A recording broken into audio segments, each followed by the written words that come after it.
Hello. Welcome back to the Rideshare Hub. I'm Jacob Letman. We're kicking off. We're mixing up. We got some ingredients. We're going to throw them in there. We're going to whip them together, put them in the oven, bake them up. It's going to come out as a delicious, beautiful, succulent Rideshare Hub video for your viewing pleasure. Please break bread with me. All right. Hey, so before we kick this video off, we want to say thank you to all of our subscribers. We hit the 20,000 subscriber mark not long ago. You guys are rock stars. If you haven't subscribed to our channel yet, we forgive you. No, I'm just kidding. You guys do what you want, but we invite you to hit the subscribe button right now. Subscribe to our channel. You'll get updates right to your smartphone, letting you know when we come out with great new content that you can check out. And, all right, you guys. Hey, again, also before we start this video off, I want to let you guys know about this cool thing called Play Octopus. Basically, the deal is you can go down into the video description below. There's a link there. You can click on it. You can get signed up. Use our sign-up code RideshareHub. And it's not everywhere yet. It's not nationwide, but it will be. So you can still sign up, get on the waiting list. And all you have to do is give at least 100 rides a month, which I know many of you do that easily. And then you'll get this free tablet that you can keep in your vehicle for your passengers, and they can play all sorts of games, mostly trivia games, and you can earn money, right? And they can win cash prizes as well, so it's win-win-win. I think you can earn up to $100 a month. Yeah, that's right. So check it out and get on it, y'all. Cool. All right, hey, so today what we're talking about is 10 things every Lyft driver needs. Now, I know we do these quite frequently, and they're all over the place, and there are a lot of really important, pertinent things that you need to keep in your vehicle as a rideshare driver. We've got some of those, but I also wanted to think a little outside of the box about things that are a necessity as a Lyft driver. So, all right, let's start this off. Eeny, meeny, miny, mo. Okay, let's start here. So music is a very important part of the rideshare experience for our passengers, right? I will give you a great example.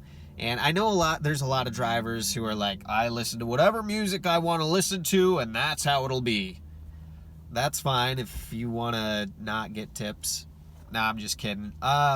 Some people have a good taste in music. Sometimes it'll hit with your passengers, sometimes it won't. I'll give you an example of a time it didn't for me. And I'm pretty easygoing, right? I don't really care. It's not a big deal to me. I like most music. But one time I got in this guy's car, and he was blasting screamo music. Like, blasting it.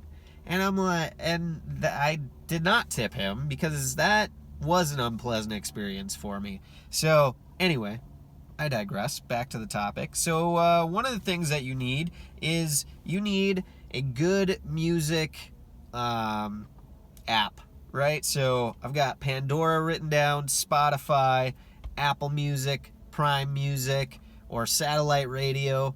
One of those, they're all tax write-offs, right? So I would get one of those because, and pay for the subscription. It'll be good for your personal use, right? And you can also use it for your rideshare rides. You get no ad interruption. You can skip music as much as you want. It's easy, and you can listen to, different genres all day long. So that's a major necessity if you want to create a good experience for your passengers. Okay, here's one. What do we always have to do driving? Not everybody. Some people, you have Teslas out there. That's cool. Or you have electric cars. But a lot of us, even if you have a hybrid, a lot of us have to fill up on gasoline. So you should have a cashback gasoline card, right? There's so many credit cards out there with all sorts of perks and incentives. As much as we're spending on fuel and gasoline, you should have a cashback card. You'll probably save per gallon having that, and then you can also earn cashback rewards. So I highly recommend that. Okay, let's go with mileage and expense tracking app for taxes.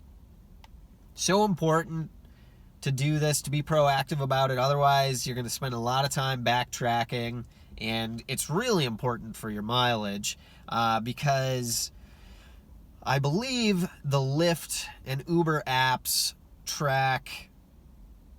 they'll track your in-ride mileage. They'll also track, shoot, I kind of forget. Sorry, it's been a while since tax season. But I know this, they don't track all your miles. So if I'm turned on to the app and I'm driving around, it's not tracking all the miles, and you are still working. So anyway, get a mileage tracker. I use QuickBooks Self-Employed, tracks my mileage. I can also put my expenses right in there, keeps everything tracked. That way I don't have to do so much work at the end of the year when it's tax season. You will thank yourself.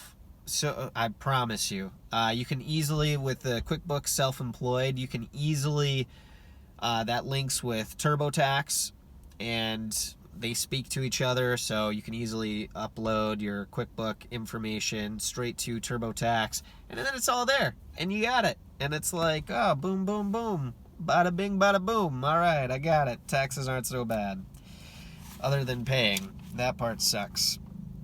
Let's see, where else do I want to go? Oh yeah, how about the cargo snack box? Cargo snack box.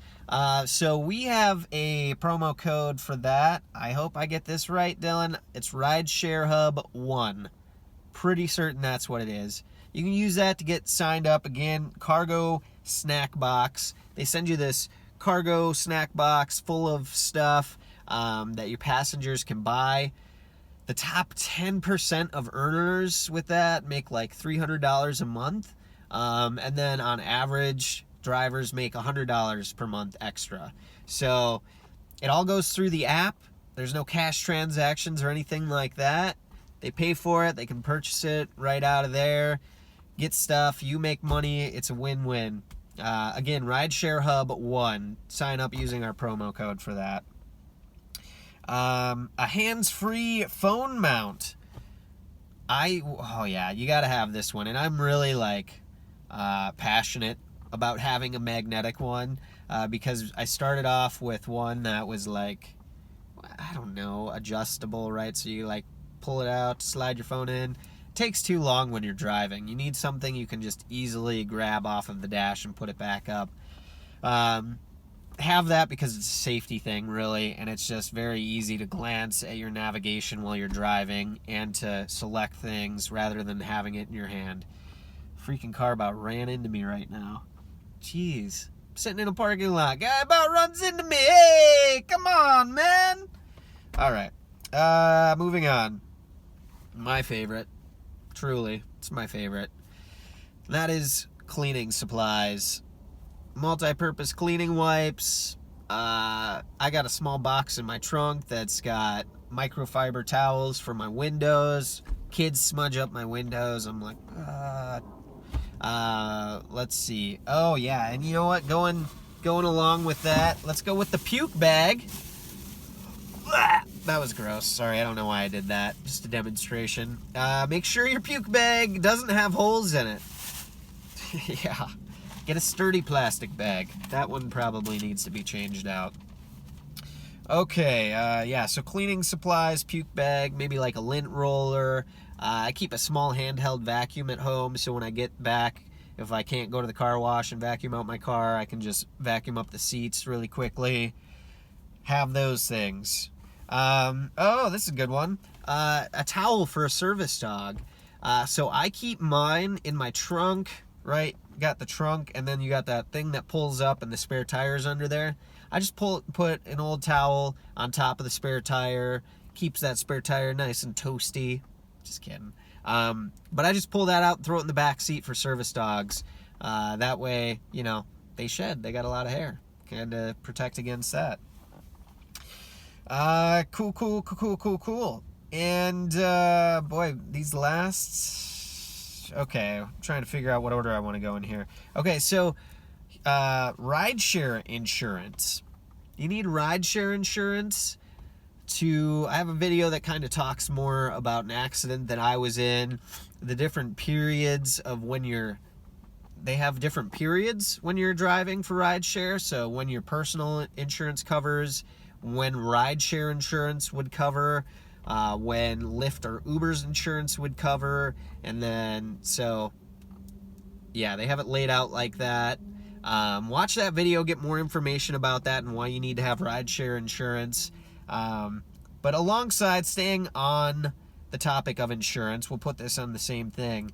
Roadside assistance, highly recommend that. You know, I did this once before. I left my battery on, I left my light on all night and my battery died.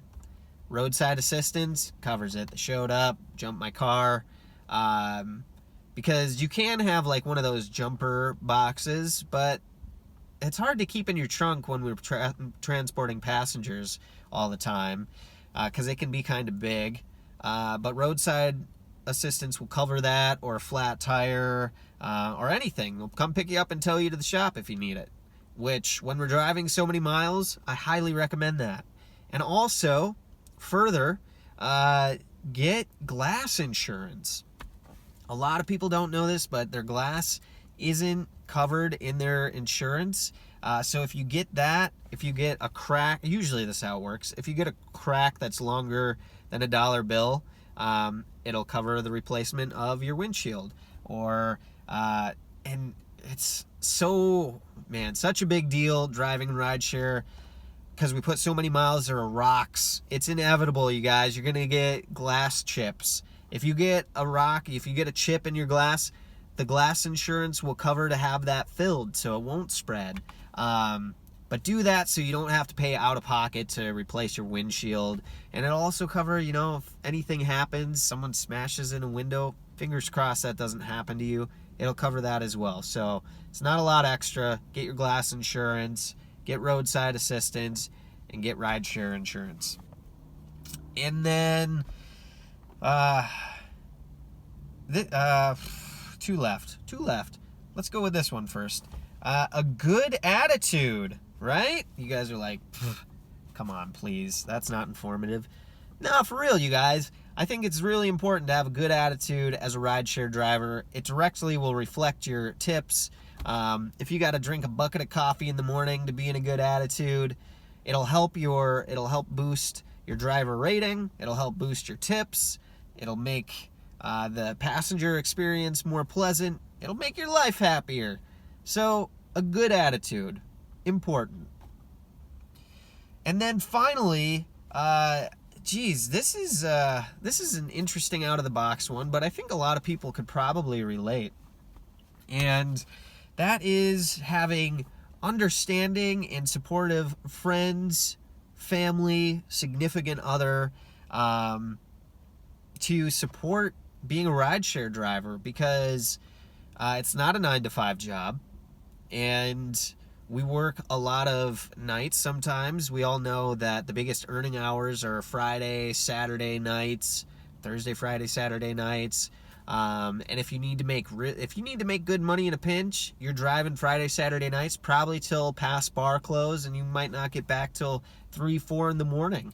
And so, especially like with a significant other, having someone that understands that and can be supportive of that. I've had both. I've had one girlfriend who was really not supportive of that, and it drove her crazy, and that wore on me emotionally because I had to do it, and it just brought me down.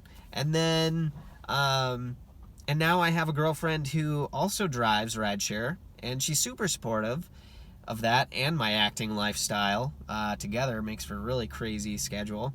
But it helps me. It's helped me so much. It takes stress off just having that support. And then there are a lot of friends and family that might not understand it, and that's okay. What did I want to say? Oh, but this is important. I think that I've had this come up. Because we have the ability to have a flexible schedule, I've had a lot of people think that my schedule is basically open and free, and that I can make concessions at any time to go and do things. And so having friends and family that understand that you still have to work so many hours a week to be able to live, pay your expenses, and that you still will have to say no sometimes. No, I can't make it. I have to go and drive now. I've found that to be really important as well. I've had to have that intentional conversation. Okay, you guys, that was 10 items. I didn't number them off for you, but there were 10 there. If you guys took something away from this, I appreciate it if you would give this video a thumbs up. And as always, I really appreciate your guys' comments and your insights as drivers, because you have your unique insights and information. So jump down into the comment section below. Get at me. Let me know what you thought about this video, things that I left out. If you have any outside of the box stuff, not just like things that we keep in our car that we need as rideshare drivers, but other things that you think are important as a rideshare driver, list them out. Get at me. All right, you guys. Appreciate you being here. Until the next time, drive safe, everybody.